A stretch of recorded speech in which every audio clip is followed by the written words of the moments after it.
Oi, pessoal! Eu estou gravando este vídeo para auxiliar vocês a responderem as questões do livro didático referentes ao verbo, beleza? Antes de nós abrirmos o livro didático, vamos relembrar alguns conceitos básicos. É importante que vocês saibam que o verbo é a palavra responsável por expressar ações, estados ou fenômenos da natureza. Além disso, é importante vocês saberem que os verbos podem ser regulares ou irregulares. Os verbos regulares são aqueles que, quando conjugados, mantêm o radical fixo. Por exemplo, o verbo cantar conjugado no presente. Eu canto, tu cantas, ele canta, nós cantamos. O canto se mantém em todas as conjugações, independente do tempo verbal ou do modo verbal. E é por isso que o verbo cantar é um verbo regular, pois o seu radical não é alterado. Já o verbo irregular, quando conjugado, sofre modificação no seu radical e por isso ele é chamado de irregular. Por exemplo, o verbo ser conjugado no presente. Eu sou, tu és, ele é, nós somos. Vocês percebem que um radical fixo não existe. O radical é alterado, o radical é modificado e por isso este verbo é irregular. Além disso, é importante que vocês saibam que existem tempos e modos verbais. Existem 3 modos verbais: o indicativo, o subjuntivo e o imperativo. O modo verbal indicativo indica uma certeza em relação a um acontecimento. O modo verbal subjuntivo indica uma hipótese em relação a um acontecimento. E o modo imperativo indica uma ordem. Por exemplo, se eu digo, eu estudarei amanhã, o verbo estudarei representa uma certeza, é certo que eu vou estudar amanhã. Por isso que este verbo está no modo indicativo.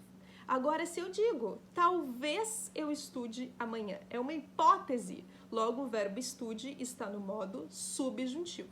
Agora, se eu digo, por favor, aluno, estuda, tá? Eu estou dando uma ordem, então o estuda está no modo imperativo. O modo indicativo apresenta os seguintes tempos verbais: presente, pretérito perfeito, pretérito imperfeito, pretérito mais que perfeito, futuro do presente e futuro do pretérito. Para que vocês consigam fazer os exercícios presentes no livro didático, é necessário saber diferenciar estes tempos.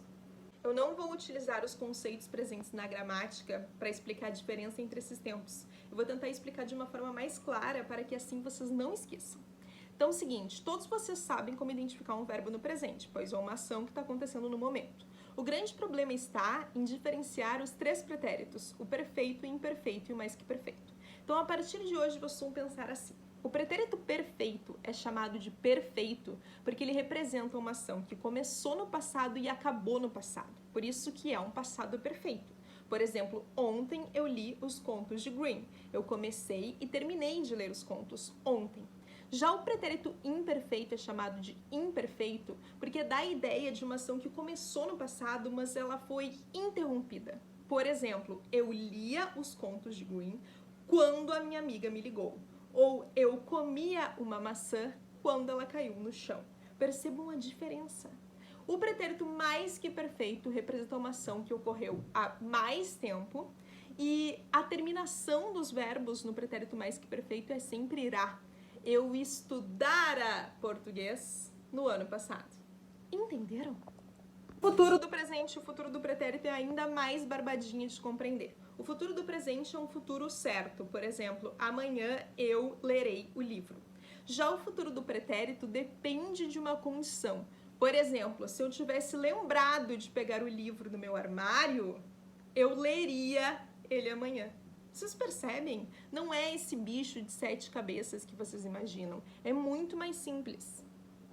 Além dessas informações, para conseguir responder aqui os exercícios do livro, vocês têm que saber que o verbo pode ser representado por uma forma composta, que é quando eu tenho uma locução verbal. Então, quando o livro se referir à forma simples, ele está querendo se referir a apenas um verbo. Quando ele utilizar o termo forma composta, ele quer se referir a mais de um verbo, a 2 verbos juntos, que formam uma locução verbal. Então vamos dar uma olhadinha aqui, tá? Abri o livro de vocês, ó, na página 20, exercício número 1. Tem um textinho. Aliás, esse textinho que está aqui, ele foi extraído de um livro que nós vamos ler no terceiro trimestre. E tem verbos em destaque neste textinho. E a pergunta 1 é a seguinte. Observe as formas verbais destacadas no trecho. A. Quais delas fazem parte de orações que descrevem a ambientação do ambiente? Identifique em qual tempo e modo elas estão e justifique o tal emprego. Primeiro, vocês vão olhar quais dos verbos em destaque estão em frases que estão descrevendo um ambiente. Depois, vocês vão verificar se estes verbos estão no modo indicativo, subjuntivo ou imperativo e se estão no presente, no pretérito ou no futuro. Entenderam? Olha B agora. Quais formas verbais estão em orações que se referem a ações dos personagens? Agora analisa as frases, tem que ler o texto, senão tu não vai conseguir fazer o exercício. E daí tu vai ver ali quais estão em frases que mostram ações, coisas que os personagens estão fazendo. Daí tu tem que identificar em qual tempo e modo estão os verbos que estão nestes trechos. De novo, tu analisa. O modo é indicativo, subjuntivo ou imperativo e o tempo é passado, presente ou futuro.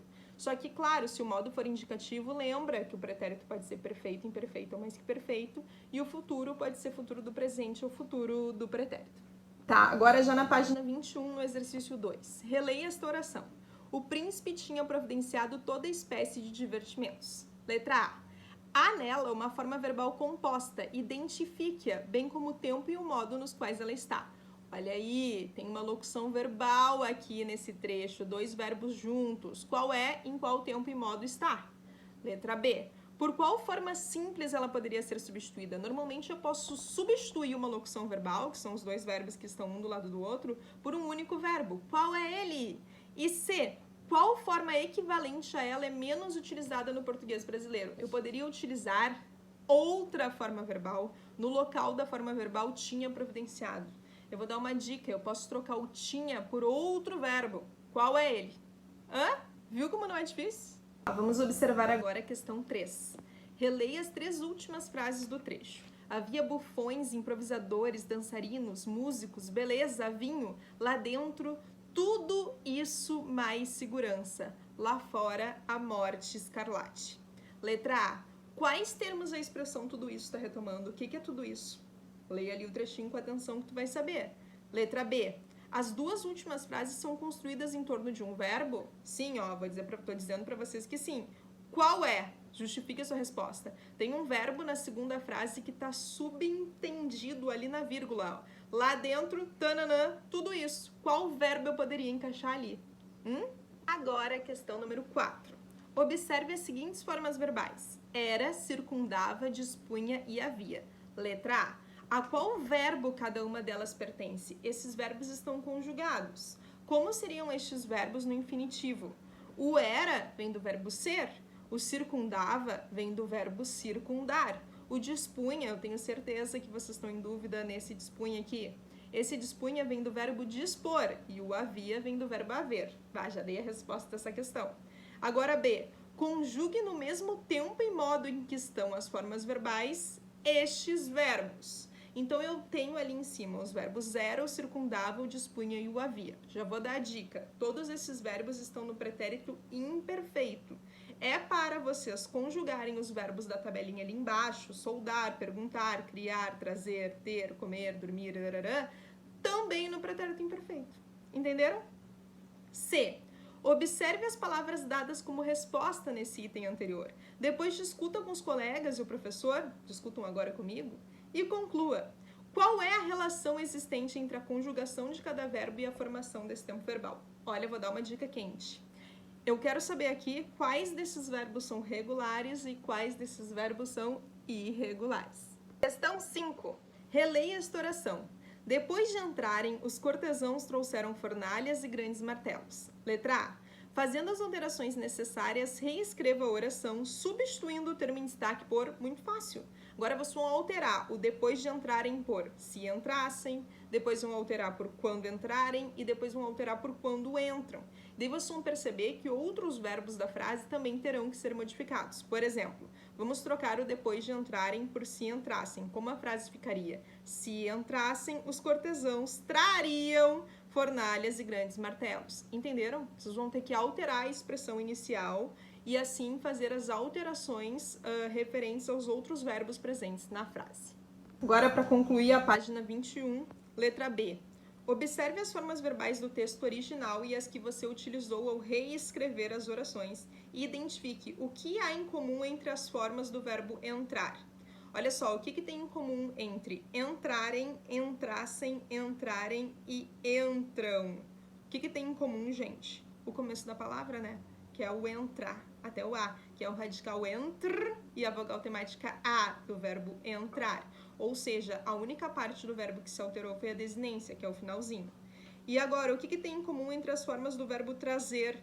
E o trazer, ele só tem duas letrinhas em comum, que é o T e o R. Porque, olha aqui, ó, o trazer, primeiro lá no texto está escrito trouxeram. Daí a gente vai fazendo as alterações e vai ficar trariam, trarão e trazem. Só o T e o R ficaram iguais. Isso quer dizer que este verbo é um verbo irregular.